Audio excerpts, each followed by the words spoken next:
Airlines Confidential with Scott McCartney is made possible with support from Pratt & Whitney, committed to working smarter, cleaner, and greener today for a more sustainable tomorrow.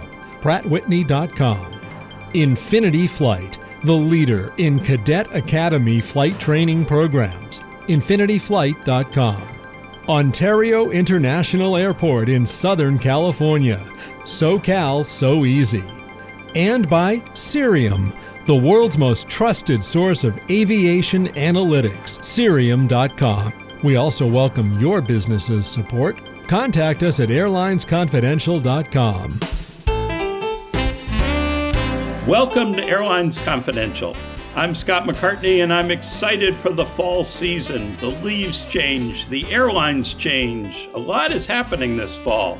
And so to stay on top of what it all means, we're going to need the very best research. That's why I'm thrilled to welcome back the best of the best in airline research and analysis, Henry Harteveldt, president of Atmosphere Research Group. Happy fall, Henry. Thanks, Scott. Happy fall to you. And fall is not just about a changing in season, at least in the airline industry, it is conference season. And I am about to head out for about 7 weeks of almost constant travel, including 3 major airline industry conferences, the Grounded Conference taking place in Reykjavik, Iceland, put on by Plan 3, the T2RL Engage Conference in London, and the World Aviation Festival in Lisbon. So perhaps by the time we next convene, I'll have some interesting insights to share from these with you, Scott, and with our listeners. Cool. Speaking of research, we have the best, truly the very best of Wall Street analysts with us today, Jamie Baker and Mark Streeter of JP Morgan. We'll talk with them about Spirit Airlines' second bankruptcy, about what's ahead for the airline economy, and perhaps about an extremely disturbing poster that Jamie had above his bed when he was a teenager. I will give a little hint. It was not someone you would think of. It was, in fact, a person who has been a guest on Airlines Confidential. Crazy. Well, sadly, we never had Farrah Fawcett on the podcast, so I think this is going to be quite a surprise. And sadly, Henry, this past week, the titans of the airline world gathered for the annual Conquistadors retreat, and you and I were not invited. Their loss. But someone has to keep track of what's going on. What's going on is that I think it's fair to say lots of people are losing Spirit, which is to say, growing more pessimistic about Spirit's ability to fix its business and survive. I'm very curious to hear what Jamie and Mark have to say. We already heard months ago that United Airlines Chief Executive Officer Scott Kirby thinks Spirit is finished, and he certainly took steps to speed up the demise. United announced it would add service starting in January to Spirit strongholds in Las Vegas, Orlando, and Fort Lauderdale. It's not a lot of flights, but it is symbolic, and I think it is impactful because United specifically called out Spirit in its press release, declaring, if Spirit suddenly goes out of business, it will be incredibly disruptive. So we're adding these flights to give their customers other options if they want them or need them. United's move was kind of the equivalent of the Philadelphia Eagles defensive tackle spitting on Dallas Cowboys quarterback Dak Prescott, except that Kirby didn't get ejected from the game the way Jalen Carter of the Eagles did. Capitalism is clearly a rougher sport than football sometimes. Spirit, by the way, announced it was exiting 11 more cities. Recall that Frontier has already been adding capacity in Spirit markets, and Spirit disclosed in a bankruptcy court filing that it expects to burn $179 million for the first month of the bankruptcy case. That means it's burning cash really fast. Spirit probably had less than $500 million in cash when it filed, and that would include cash it is required to reserve for its credit card holdback. We'll learn more when Spirit delivers an updated inventory with the court. Spirit Chief Financial Officer Fred Cromer said in court papers that the airline is continuing to work with bondholders on an agreement that would allow access to, quote, significant additional liquidity. Henry, will the bondholders throw good money after bad? Because they already did it once in the past year. Scott, I'm not a financial analyst like Jamie is, nor am I a debt analyst like Mark. But I would say this: I think a lot will depend on how much money the airline might need and what the terms would be and what is left of the Spirit to offer as collateral. Sometimes these bondholders think, well, it is better to invest and keep the business going and hope that conditions will evolve that will allow the business to turn around. But, there's no guarantee that that will happen. And there's no question also that consumers are concerned about booking flights on Spirit. Certainly, airline and travel reporters are asking questions such in their articles, writing articles such as, should you fly Spirit? So it is a really tough environment operationally, commercially, and certainly financially for Spirit. And like you, I'm going to be watching to see what the bondholders and others do. Do they also decide, what, enough is enough? We're calling it. Let's shut it down. Yeah, I think that's a real possibility. I think we got a little taste of that with AerCap deciding that, from the looks of it, from what Spirit disclosed of the contract, it looks like maybe it was the going concern letter itself that triggered a contract default. And basically, AerCap said, let's go to bankruptcy court. And I think they can do better moving their airplanes elsewhere. Right. And look, Scott, as dire as the situation is with Spirit, and we can't ignore it, nor should we downplay it, there has been some good news this past week. Southwest Airlines announced it is going to join the free Wi-Fi club for its Rapid Rewards loyalty program members starting October 24th. So that's good news. Other airlines, including JetBlue and Delta, already offer free Wi-Fi, and Southwest had been conducting a trial. So it's not a total surprise, but it does seem like Southwest is trying to make some things better and nicer for its customers after taking away bags fly free and the move from open seating to assigned seating, and of course, some of the other business changes that they've made or are planning to make. We closed the books on a Labor Day weekend that had record travel volumes. The Transportation Security Administration said it processed more than 10 million travelers over the Labor Day weekend. The peak day was Friday, August 29th, with more than 2.97 million people going through TSA screening. And ironically, that was the day Spirit filed for its bankruptcy court protection. And we also saw JetBlue announce that they're going to go with a new Amazon low Earth orbit constellation of satellites to power its free Wi-Fi, as they call it. So, that's good news. One thing that's not so good, the Department of Transportation announced this week that it is going to scrap a rule created by the Biden administration to compensate travelers with cash for long flight delays caused by the airline, such as maintenance delays or crew staffing.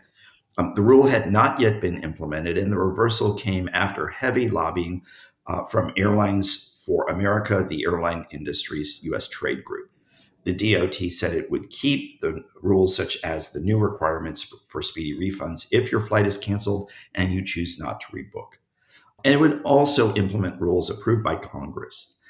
But it is not going to go ahead with what was a bit of a European style system of requiring cash compensation for delays that were the fault of the airline.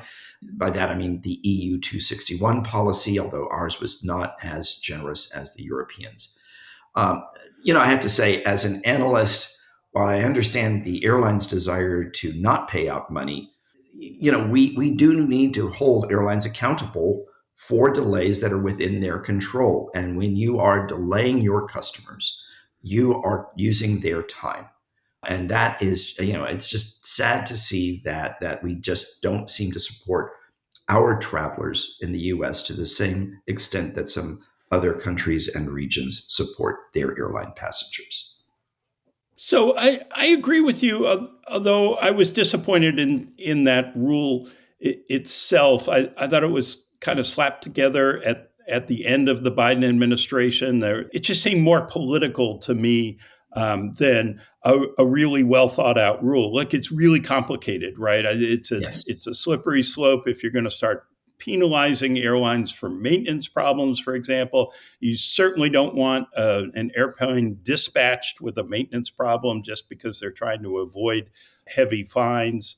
What is the airline's responsibility? What is the government's responsibility? I mean, it's not like the FAA is compensating airlines for the delays that the FAA causes because of air traffic controller shortages and all.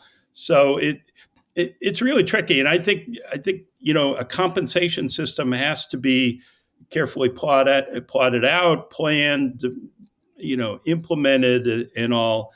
And this was kind of, hey, let's put this out so we can campaign saying we are trying to help the poor downtrodden consumer. And I don't know. There were 4 years of the Biden administration. It should have come earlier. And frankly, I can't get my head away from the disappointment in Elaine Chao and the Trump administration for 4 years, and Pete Buttigieg and the Biden administration for 4 years, and nobody addressing the most important issue, which was modernization of equipment and air traffic controller staffing.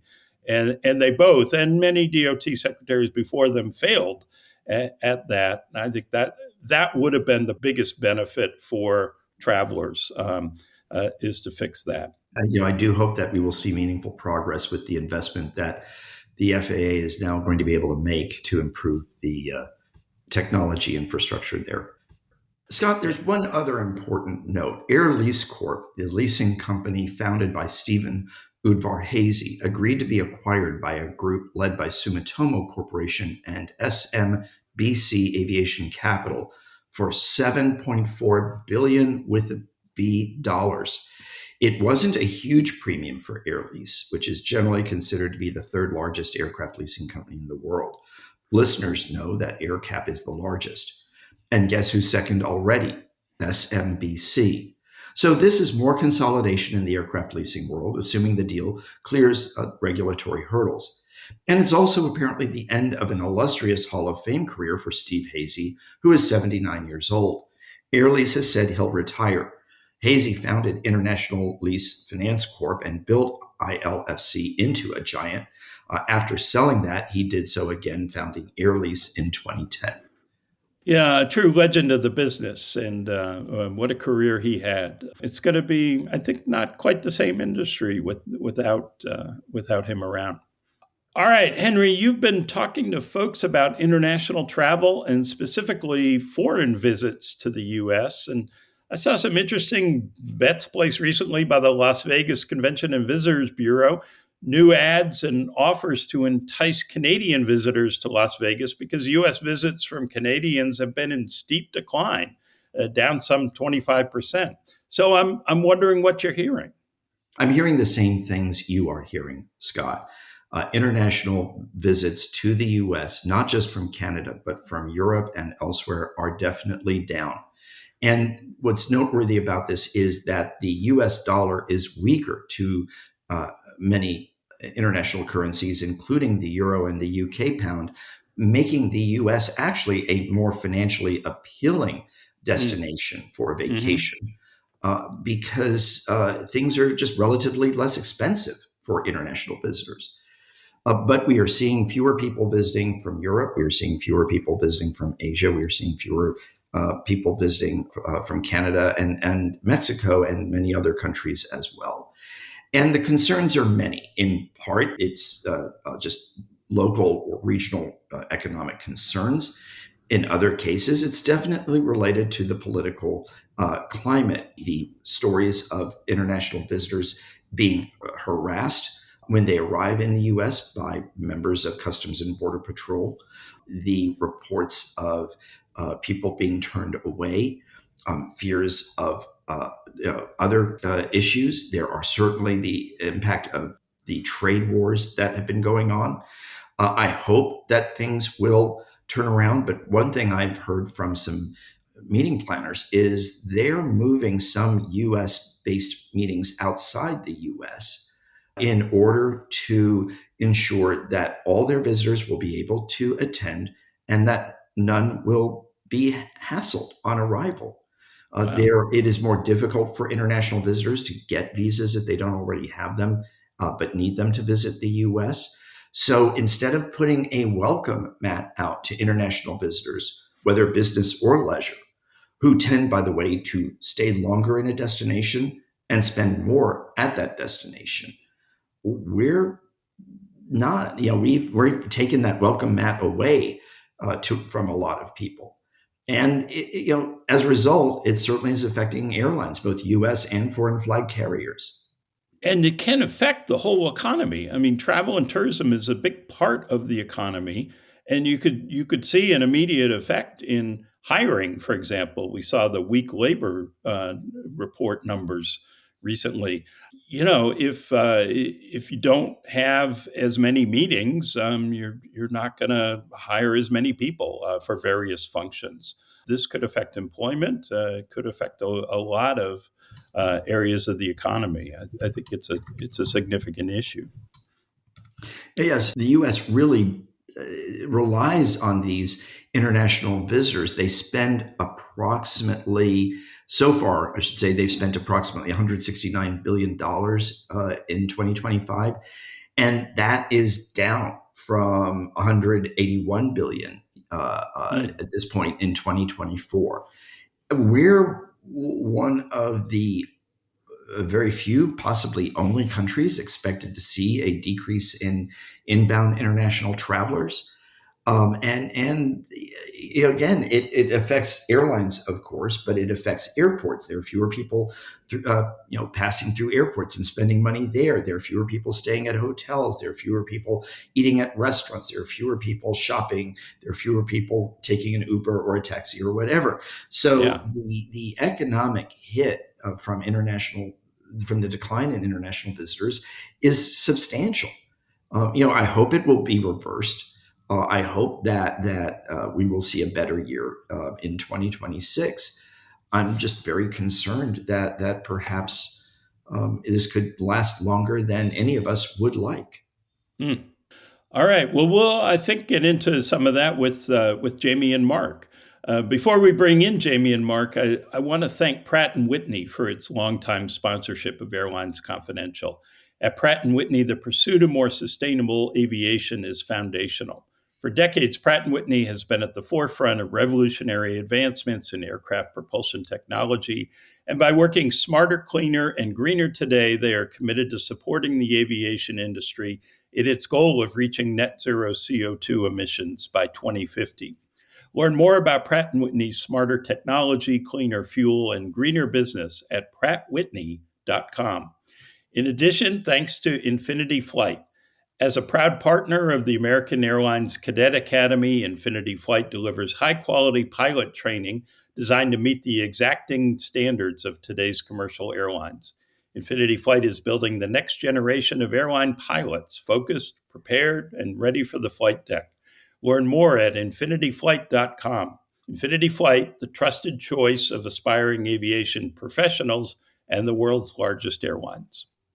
Scott, we also want to extend our thanks to the good people at Cirium.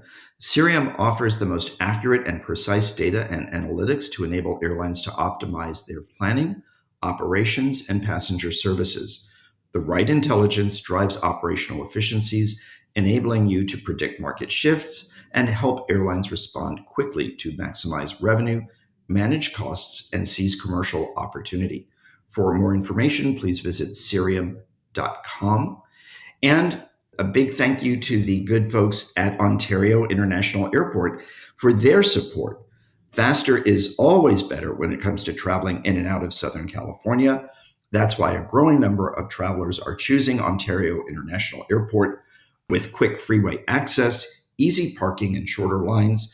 J.D. Power surveys consistently rank Ontario the most popular mid-size airport in California.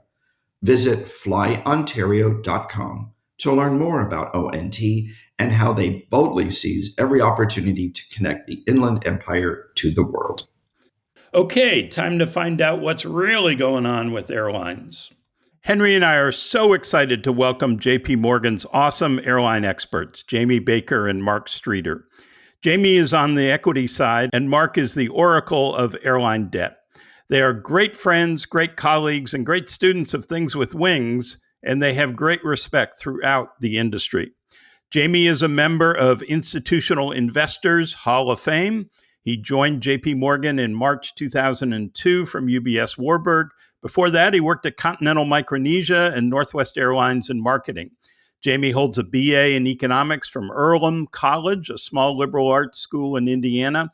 And he is a passionate garage band drummer who actually left the band Fountains of Wayne before their one big hit, Stacy's Mom. Mark says that makes Jamie the fifth Beatle of aviation rock and roll.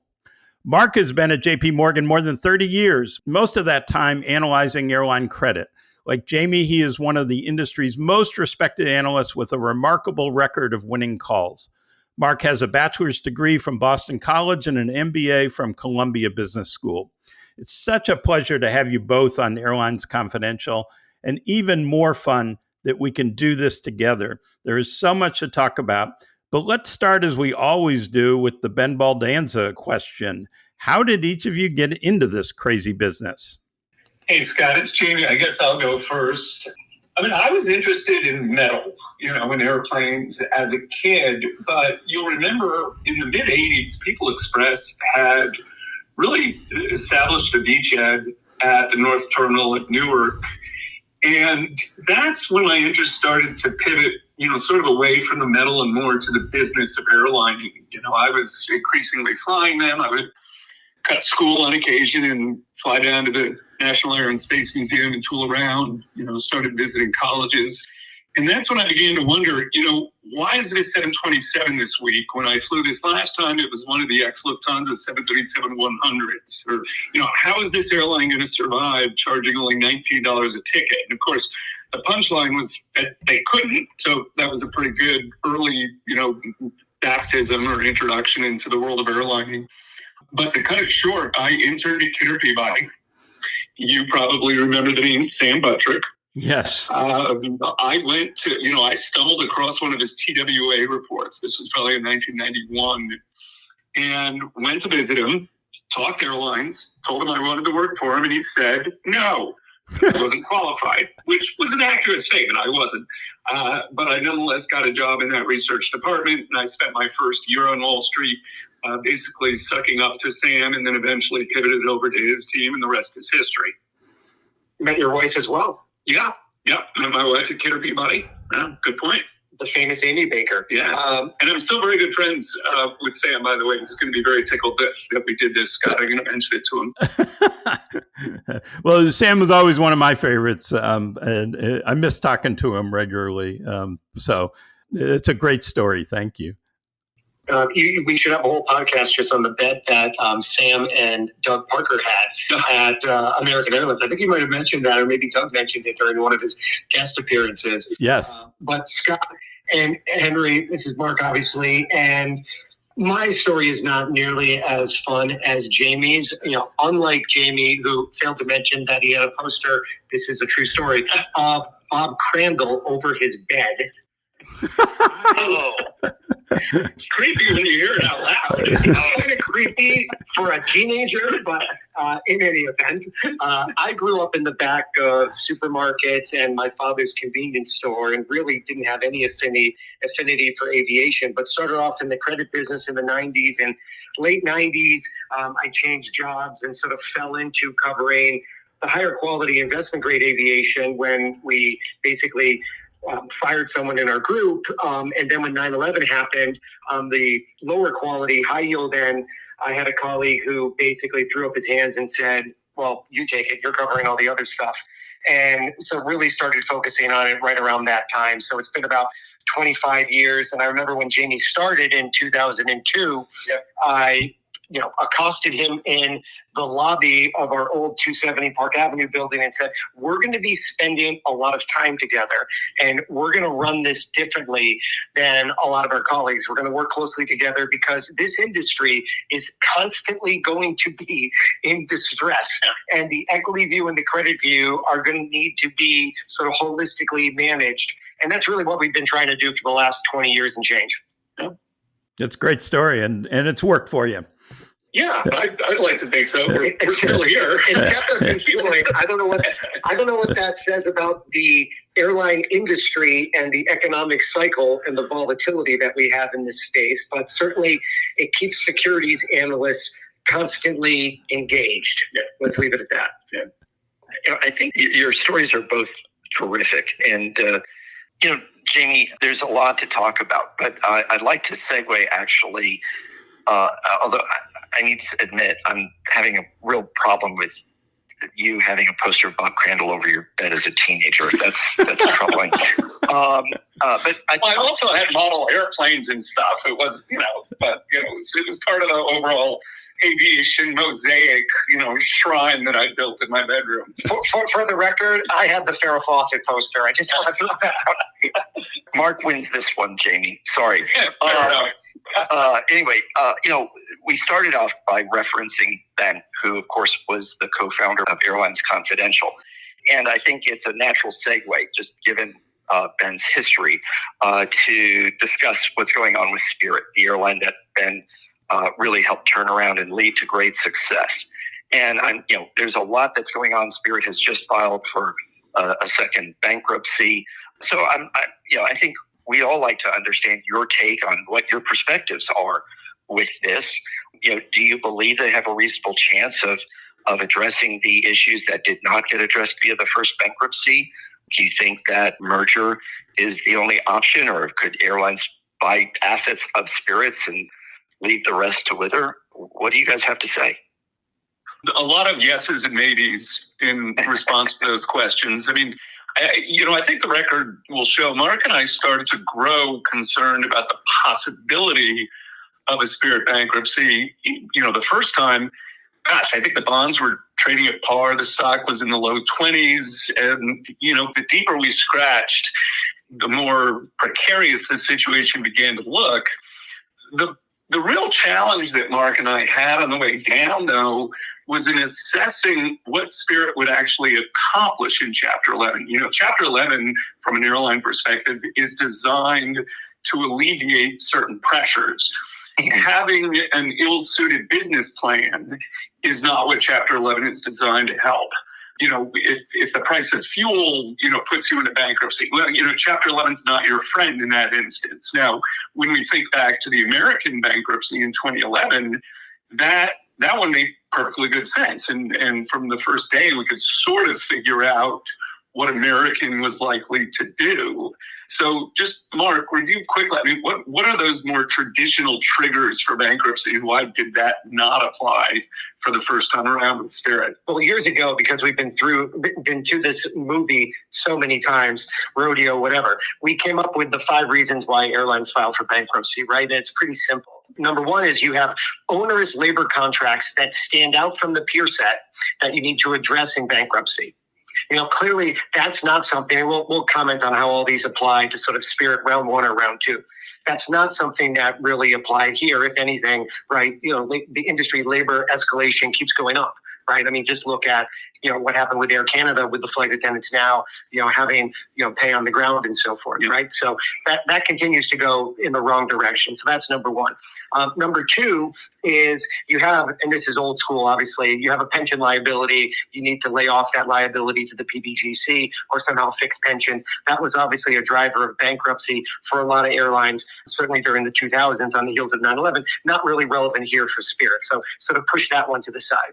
The third is you have sort of onerous fleet obligations, whether it's bad airplanes or bad debt on good airplanes, and you need to address that through the bankruptcy. Now, that's something that Spirit did not do the first time through, but clearly is going to be addressing this second time through, per all the releases and so forth about what the intent of this, what we like to call a Chapter 22 is, right? So that's number three. Number four is that you have very onerous debt obligations that you need to restructure. So when you look at Spirit round one, they had $1 billion of what we called loyalty and brand bonds that they obviously impaired and equitized and restructured and so forth. And that's some of the debt that was trading at par that Jamie mentioned. And the problem with that is, what is Spirit loyalty really worth? What is the loyalty cash flow? And what is the brand really worth? And we had a view that it wasn't really worth all that much, and that debt was sort of, it was called secured debt, but it really wasn't secured debt. It would be treated more like unsecured debt in bankruptcy and so forth. And during round one, that debt had to get addressed along with the naked sort of convertible unsecured bonds that were in the capital structure as well. That obviously is also going to be readdressed in this next round. And really the fifth, and what is most relevant nowadays for all these airlines, that for any airline that's really facing distress, really comes down to just liquidity, right? You filed bankruptcy to preserve liquidity, right? And that's round one. We were dealing with the credit card holdback in that situation, which really drove Spirit, the timing of that first bankruptcy. Now it turns out that the second bankruptcy was really driven, if you read the securities filings, by AerCap, the largest lessor to Spirit, by AerCap accelerating payment due on some airplanes where they thought there was an event of default. It also ties into the credit card holdback issue that it still lingers even in this sort of reconstituted Spirit. And that's when they had to go in concern warning. They mentioned that they may be in violation of some of those minimum liquidity requirements by year end. And that combination of AerCap, the credit card agreements, together really forced the timing of this second bankruptcy. So, I mean, the short answer to your question, Henry, is it's difficult for me to envision Spirit as a standalone airline entity in 2 to 3 years' time. Mm-hmm. This is an area where I wholeheartedly agree with Scott Kirby of United Airlines, obviously, when he speaks of permanent, structural, and irreversible change at the industry level. And, the future really does appear to belong to carriers with broad, diverse networks that lean aggressively into loyalty and cater to premium travelers.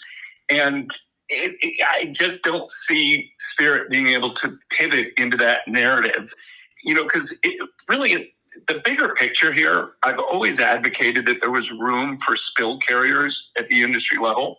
Mm-hmm. But given the advent of basic economy, given how broad the big three networks have become, the carriers that used to spill demand down to the value jets of the world or to the Spirits of the world, they've gotten so good at controlling their own spill now that they have multiple cabins. I just don't see how Spirit, recovers and successfully competes against that. It's very challenging for me. Let me ask you a follow-on question before we move on. Spirit and JetBlue went through the process to merge, and obviously Department of Justice turned that down, said no.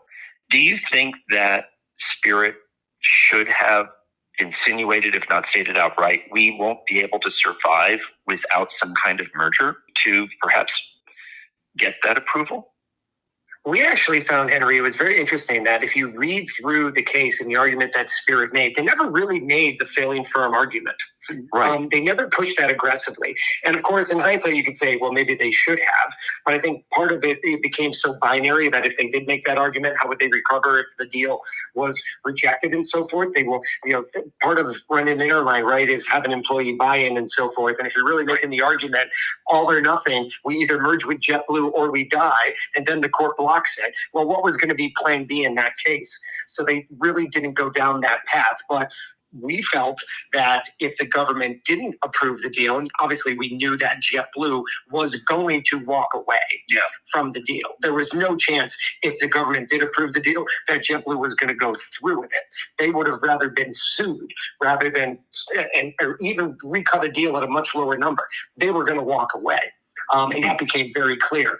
But, hindsight's 20/20, right? And the irony of the government blocking the deal to preserve the optionality of having Spirit in the ecosystem and look at the law of unintended consequences and where we are today. Right. Very interesting. Very, very helpful. So I want to broaden a little bit for the whole industry as we look for the rest of this year and into early 2026. Your thoughts on what kind of economy airlines are going to find? What do you see in terms of demand for travel? Do things like the Fed maybe cutting interest rates, maybe not? Do you see that impacting airlines much? What's ahead for the industry? Well, look, when I think about, cutting rates, we're not meaningfully preoccupied with, the financing costs of aircraft deliveries, that kind of stuff. But, to the extent that the equity markets continue to recover and continue to be, bolstered by underlying economic activity, I think that's a good leading indicator for corporate demand. I think the real swing factor, the real uncertainty in my mind in the fourth quarter is less about the U.S. consumer than it is about the U.S. business traveler. And that was our concern when the Dow is going down, 1,000 points a day. And, just remember, some of the chaos in the market shellacking that we saw last spring. When such huge amounts of net worth are being eliminated, both consumers and companies tend to claw back in, a retreat from air travel in those environments. So I think part of the question as it relates to rates is just how does the market hold up? But, JP Morgan has been fairly consistently reducing its recessionary probabilities from, I think, a 60 or 65% peak, in the spring to something about half that, or take well below that. We're certainly not forecasting a recession. And in fact, we're forecasting 3 Fed rate cuts starting in September, followed by a couple more by year end. The 10-year Treasury to end a little bit lower than where we are today. 420 is the forecast. And certainly any recessionary risk we think is off the table now from a base case perspective. So I think that all bodes, fairly well for demand trends. We are keeping an eye on exchange rates. I just got back from Europe last week, and the bills are starting to come in. And go, wow, that trip was about 17% more expensive than when I first planned it. I don't think that has had a meaningful impact on the U.S. originating demand to Europe, but it's something that's worth keeping an eye on. I want to tie this in, Scott, to Jamie just mentioned the word Europe. And before we get too far away from Spirit, right, I thought you and Maya had a fantastic conversation about why do low-cost carriers work in Europe? Yeah. And why don't they work in the U.S.? Mm-hmm. And that was a great podcast. I'll make you a plug. Anyone that didn't listen should listen to your to that exchange when you were doing your sorting hat questions and so forth. And it's Thank you, Mark. a question that Jamie.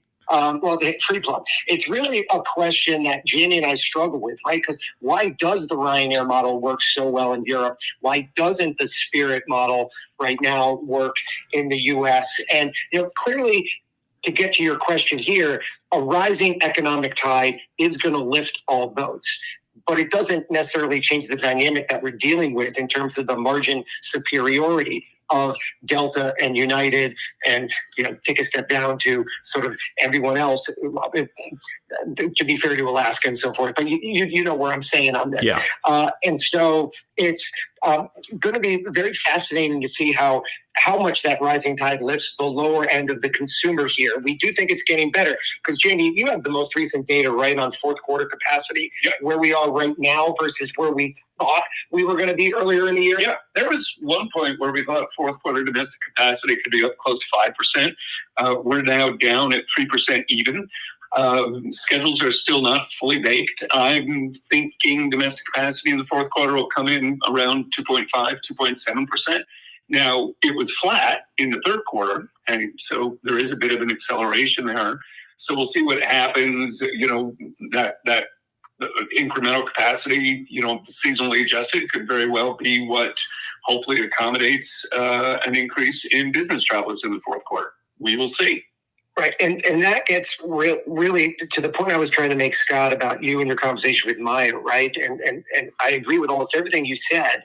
And I just wanted to add to that too, right? That, our colleagues here at JP Morgan in Europe, they're willing to get on a Ryanair aircraft Yeah. Here in the U.S., it's rare for us to hear of our sort of working professionals that are flying Spirit with their families. In part because you have that redundancy of network options with Delta, United, JetBlue, whoever it may be, American, in part because of the consolidation that we've seen in the U.S. And it really gets to the heart of this, where do we go going forward as the U.S. business model has evolved versus the European model based on the amount of consolidation and so forth. And will we see more consolidation on the heels of the railroad consolidation that we're looking at right now?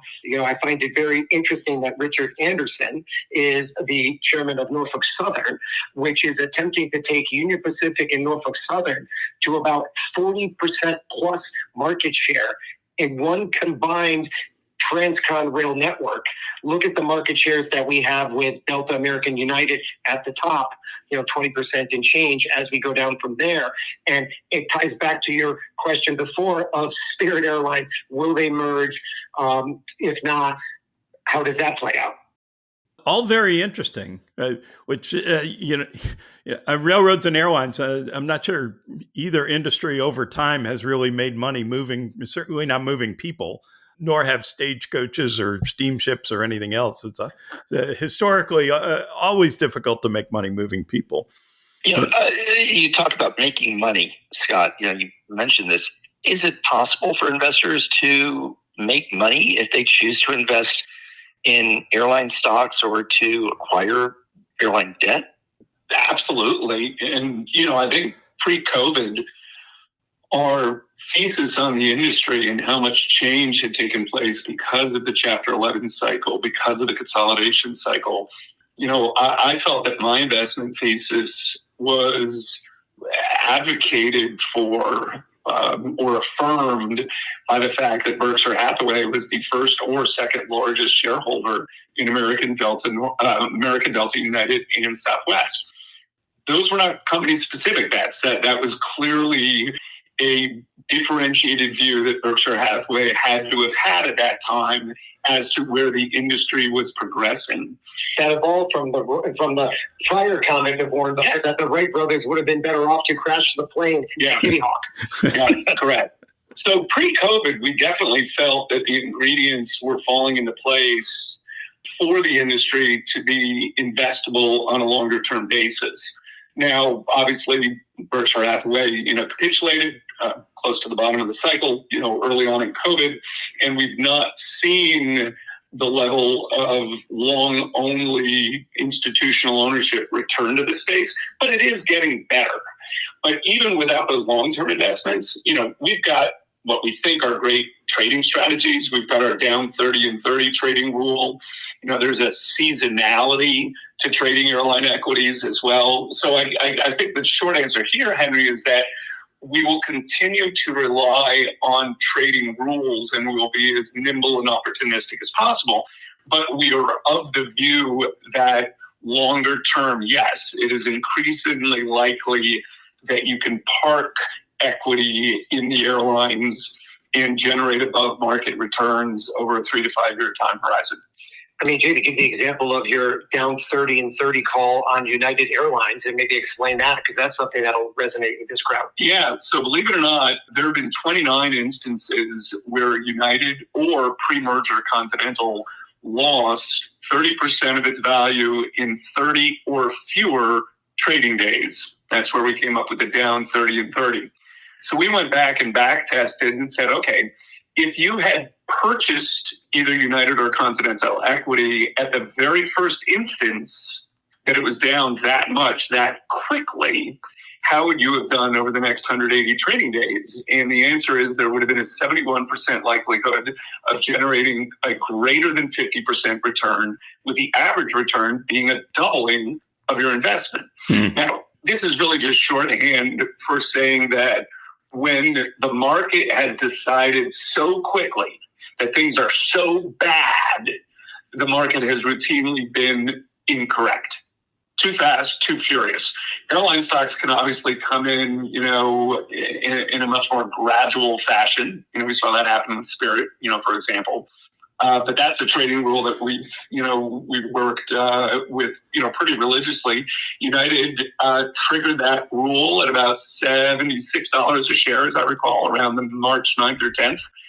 Once it gets to $113.50, it'll be down as another success as long as we get there before November 17th. So mark your calendars. We're at almost at 106 right now. Yeah.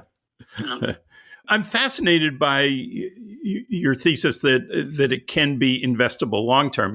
I always thought you could make a ton of money in airlines because it's so volatile.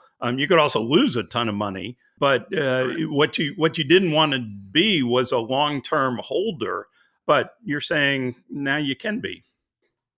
Well, and look, I was a disciple of Sam Buttrick. That was one of the first. What you just said was, probably my day one lesson from him. And I remember him telling me that, a seat is a seat is a seat, and your rear end can't tell the difference. But all of this predates the industry decommoditizing. From a product perspective, and it all predates the outsized returns that are being generated now from loyalty. So it's a different business. The morning of September the 11th, I think we had 16 airlines flying in the United States. It was, not a concentrated industry at that time. Fast forward to where we are today with the industry concentration, with the advent of loyalty, with the decommoditization of in-flight products. And I shouldn't say in-flight, I should say the whole travel ribbon, including the ground experience. The lounges. Yep. The lounge wars. Exactly. It is a much different industry, and that's what leads me to believe, Scott, that it's potentially investable. Yeah. You mentioned the number of airlines, and that is kind of the last question we wanted to get to. We began talking about Spirit's challenges. We've seen 2 startup airlines in the last 5 years, but do you think there's opportunity for more startups? No, I do not. And I've wanted to start an airline since I was, 11 or 12. It was going to be Okie Dokie Airlines. And because, anything you ask for, I said, okie dokie. And then there was an OK airline. But, I was going to do the OK symbol on the tail of the plane until I realized that in a lot of parts of the world, that's an offensive gesture. But I didn't know that when I was 11 or 12. So, I've wanted to start an airline forever. And I'm blessed to be in a position where I occasionally see startup plans. And, in my opinion, JetBlue was really the last great startup in the United States because it took advantage of a time of industry turmoil when the industry lacked concentration. Fast forward to today, I am very hard pressed to come up with what a viable business plan would look like. And that's not a criticism of Breeze or Avelo. We'll see what happens. But, both of those airlines formed at a very tenuous time for the industry. So that was JetBlue-ish, right? Let's start during a crisis. But I think both would concede that they've struggled with profitability more than what they had originally anticipated. So we'll see what happens. But no, I can't think of what a good business plan to start up a U.S. airline would look like these days. Yeah, although I kind of like Okie Dokie. It's got some promise. Jamie, the old Czech airline, when it was still Soviet, had OK. They were OK. That's jets, right. Had OK on the tail of their planes. I remember thinking, who wants an airline that's just OK? Well, it's easier to say than mediocrity airlines.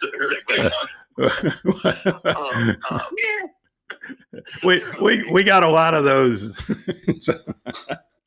So, Jamie, as you, Jamie and Mark both, as you look at this, where do you see the industry evolving? You mentioned the fact that the larger airlines have their sophisticated revenue management systems, which make it easier for them to offer products like basic economy. And there's this whole trend towards retailing and so on. Where do you see this going? One of the concerns I have is we are seeing a lot of concentration, and yes, it leads to stability, but it also reduces competition and choice for the consumer. And there are people who have less disposable income, who can't afford all the bells and whistles, or simply don't want to spend it. And I'm just always wondering, how do we make sure that we do keep air travel as open to as many people as we possibly can if we do see fewer budget airlines providing that level of price competition? So to a certain degree, basic economy addresses that, Henry. But, when I really step back, and when people refer to the golden age of aviation, I always cringe because, it was also the really dangerous era of aviation. Right. So I don't think about the 60s and the 70s as the glory days necessarily. But you have to admit that air travel started in the hands of the wealthy. Okay, that's where the pendulum started. Right. It then swung to quite an extreme, okay, in the other direction. And there was a period when Spirit, for example, had some of the highest margins of any airline in the United States. I think we are seeing somewhat of a pendulum reversion, maybe not quite to the middle, certainly not back to the so-called golden era of aviation. But if you think about what has happened elsewhere across the travel ribbon, what it costs to go to Disney, what it costs to attend, sporting events and football games and what have you, things have gotten meaningfully more expensive. Airline ticket prices have meaningfully lagged that. Well, and I was going to say, if I put on my A4A hat, and maybe we'll get an email from A4A saying, thank you for mentioning this. But as you talk to John or the team over there, I mean, they have a lot of great data, Henry, that I know you've seen, right? That just shows how real airfares adjusted for inflation have lagged materially. We love to show a chart that is industry revenue to GDP. And to look at the industry's revenue performance relative to GDP, where it was pre 9/11, where it sort of troughed post 9/11, where it sort of recovered to pre-COVID and moved around and so forth. This is a chart that we've seen sort of United and American embrace in some of their investor decks, and we're still not back to where the industry was from a revenue to GDP perspective at the height.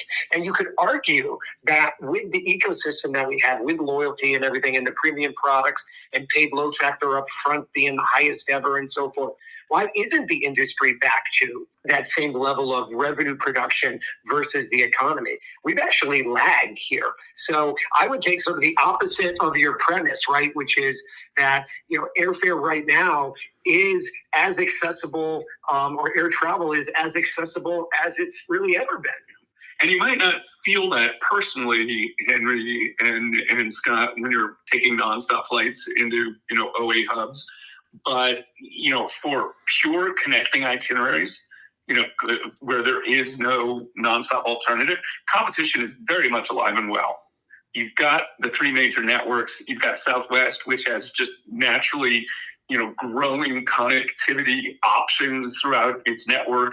You've got Alaska that's now, pushing east, after the merger with Hawaiian and offering more connectivity. So I think to the extent that sticker shock occurs, that might be on the next trip, to an OA hub ticketed at the last minute. But for the U.S. consumer that can plan in advance, that is going to have a connection, the deals are going to be out there. And again, it's all relative to inflation and how much it costs for everything else. Right. And it also reflects the revenue problem the industry has in reduced business travel, right?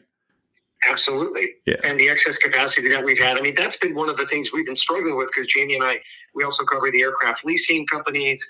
I work on all flavors of aircraft debt and so forth. And, how can we be in this world where Boeing and Airbus aren't making enough airplanes, where there's a global shortage of aircraft, yet at the same time, we're talking about oversupply in the U.S. It's one of those brain teasers that why does Ryanair work and Spirit doesn't? Yeah. How can we have too few aircraft globally, yet this overcapacity issue in the U.S. has constantly been impacting the sector here for the last year and change.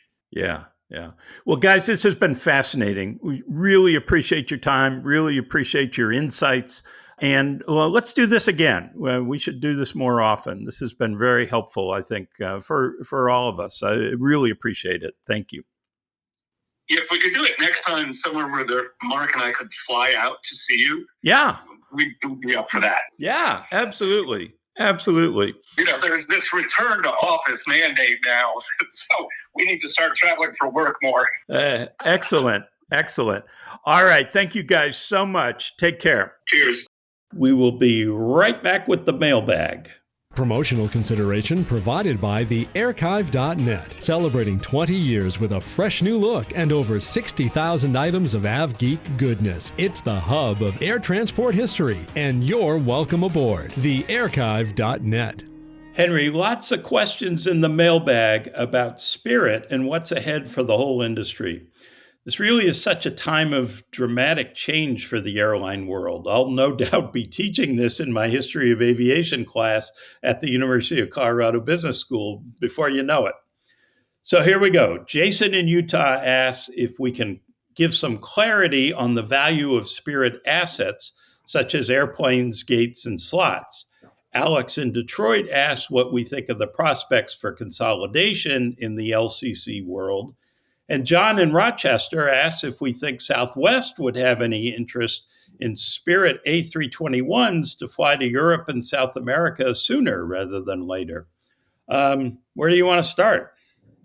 I want to start by saying I'm still trying to process Jamie's admission that he had a poster of Bob Crandall over his head, along with Okie Dokie as the name of the airline.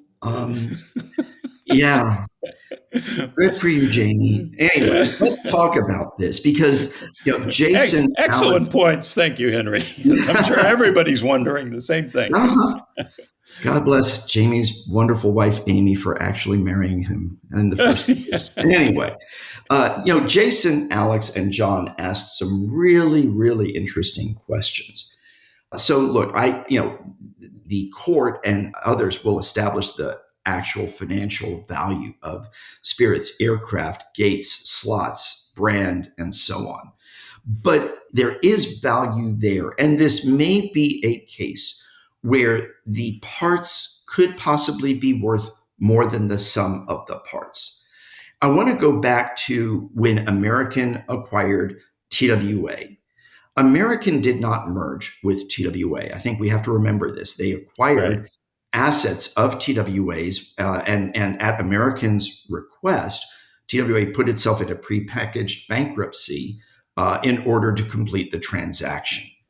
And I think that was also in part because of the impact of 9/11 on the airline industry at the time.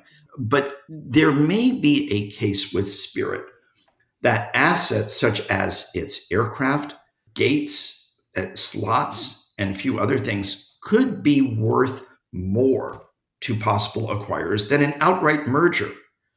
Airline mergers are complex, they take a long time, they are disruptive, and they take management's focus away from other issues because everyone has to be focused on getting the merger done. So I think there is a possibility that one or more airlines could approach Spirit if a reorganization appears to be less certain. Or they might say, we'd like to acquire these airplanes. We'd like to acquire your airport leases here, your maintenance facility there, your portfolio of slots at these airports, and so on. I think that could be useful. And in fact, ironically, if they do that, depending on what they acquire from Spirit and what they leave, that might also help Spirit continue as an independent airline, although clearly a lot smaller. The prospects for consolidation in the LCC world, yes, of course there are opportunities. Frontier, it's been reported, has had some conversations with Spirit. We don't know if perhaps Allegiant or any other carrier might want to talk with Spirit about a possible merger. And to John in Rochester, whether it's Southwest or possibly other carriers, United, American, Delta, even Alaska, there could be several airlines who might have some interest in some of Spirit's A321 fleet, whether that is to go long haul to Europe or South America or elsewhere. So I think there are options for Spirit, which is good. I certainly understand if Spirit wants to keep as many of its assets as it can and do all it can to remain independent. and continue to fly in business. But I don't think this is a cut and dried case with Spirit. Well, what do you think, Scott? Well, I think you're right. It's not cut and dried at all, and I like the TWA analogy. I think you're onto something there. I can't see somebody acquiring all of Spirit, going through the what often very difficult times of merging seniority lists with lots of employees and everything else, especially when you're shrinking and you may not need all the employees.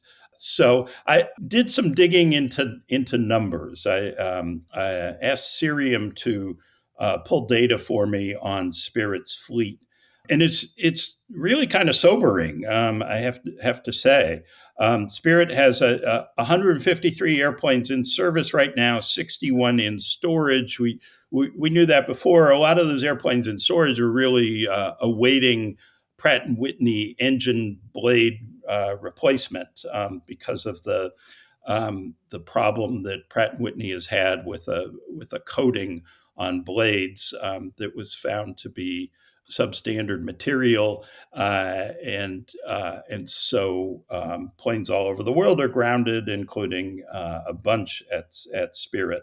The average age of Spirit's fleet is 6.3 years. It's pretty young. But then if you look at what Spirit owns, there are only 29 aircraft out of that total. And 19 of the 29 are actually in storage. The average age of the aircraft they actually own is 8.5 years. So if you look at, well, what's the value? Now, I think we know that all of those owned aircraft are the conventional engine. They're older. They're not the Neos, the new engine option. So they're less valuable. But an A320 that's eight years old or so, worth between 20 and 30 million. A321's worth a bit more. If you sort of scratch some numbers on a napkin, you say, okay, those 29 aircraft worth maybe 600 to 900 million roughly. But what you don't know is what Spirit owes on them, right? How much equity is actually in those airplanes? The other thing we do know is that Spirit's had 29 airplanes for sale and there haven't been any takers. So my guess is the asking price is pretty high because the debt on those airplanes is probably pretty high and there may not be a whole lot of equity there. And the other wild card to airplanes that age is, have they had a D check yet or not? The D check is heavy maintenance. You basically take the whole airplane apart. It can cost $1 million, a couple $1 million for a D check. And so the value is really dependent on what the maintenance status of those airplanes is. All right, that's airplanes. I was talking to some people about airport gates. That's a tricky business because it really depends on the actual leases, the airport policies. Are they common use gates? Are they preferential gates? Are they gates that Spirit can sublease to somebody? And can you sublease if the company goes out of business? The airports actually own the gates. It's not like you can sell the gates, but maybe you can sell the leases. That's a bit unclear, and I think it's going to depend airport to airport. The LaGuardia slots they have, Spirit said they were worth more than 88 million. I think there are 22 slots or worth more than 80 million. That sounds about right. But again, it's a little murky of whether you can actually sell the slots. You need FAA approval. Now, you can lease the slots to another airline. That happens. But you have to still be a functioning airline yourself to lease them.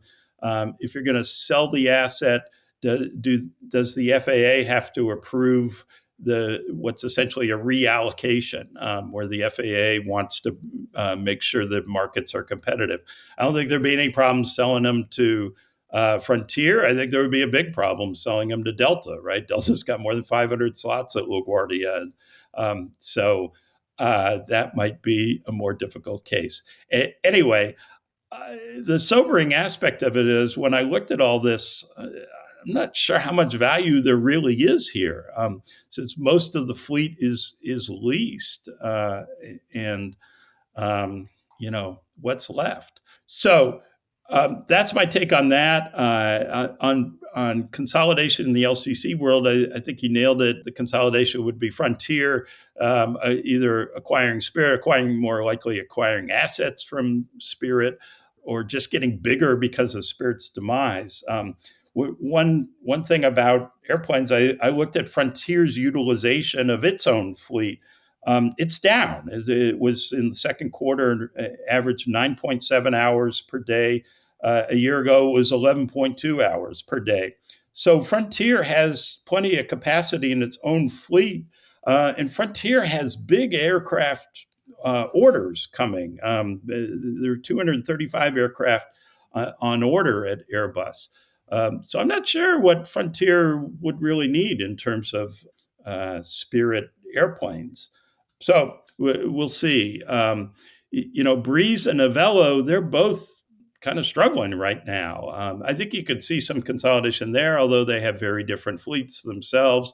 So I don't know. It'll be interesting to see all that shakes out. And the A321 question, I think you're right. I can't see Southwest bringing in another fleet type right now. I think they've got their hands full and are focused on other things.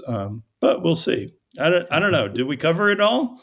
I do. And frankly, as far as Southwest goes, I have a feeling that if Spirit, for example, had A220s for in its fleet that they were going to consider selling, perhaps Southwest might be interested in those. Simply because Southwest, the 737 MAX 7 is still hung up in its certification, and Southwest might want an aircraft that has a smaller capacity than its 737-700s to open new routes and use in other ways.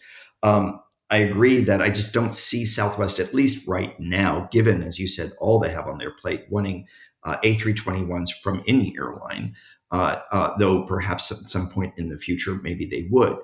Scott, I would just add this. I agree with all you have said. But when it comes to airlines potentially acquiring aircraft from Spirit, whether it is leasing those planes from Spirit or buying them outright, I have a feeling that the price really is going to obviously dictate interest. And if Spirit's circumstances become even more dire and they need to move those planes and they discount the price of those planes, there may be one or more airlines who would say, okay, we finally hit that number that we'd be interested in buying them. But again, I think you outlined all the issues. A lot of airlines probably also don't relish the idea of making the investment in refurbishing Spirit's airplanes to their standards, galleys, seats, and whatever else, avionics. Right. So that they can bring the Spirit fleet in line with how they do business. Right. No, that's a great point because it's expensive, and you're doing it on not just those kind of older airplanes, although 8.5 years isn't terribly old, but I think the bigger issue is older technology. If those airplanes were Neos, they'd probably get snapped up a whole lot quicker. And it's an interesting market. From what I hear, there's kind of a shortage of airplanes around the world, but not in the United States. So it could well be that the market for those airplanes would be stronger overseas. Certainly, the market for and a lot of the leasing companies may be looking at that and saying, you know what, we could take those airplanes out of Spirit and put them somewhere else in the world at better lease rates. Mm-hmm. All right. Well, that's all for another edition of Airlines Confidential. Thanks to you, Henry, as always. Fascinating. Love to get your insights. Thanks again to Jamie and Mark. Really appreciate all that they brought to the table, except for the Bob Crandall poster image and everything else. It was a fascinating conversation, and I really hope that it was helpful to people because I think they framed a lot of issues very well. I'll be back next week with Oscar Munoz and a special guest. Have a great week, everyone. Thank you, Scott. Appreciate being on it, as always, with you. Thanks, everybody, for listening, and I look forward to speaking with you again in a few weeks. This podcast is produced by Mass Media. Info@massmedia.net.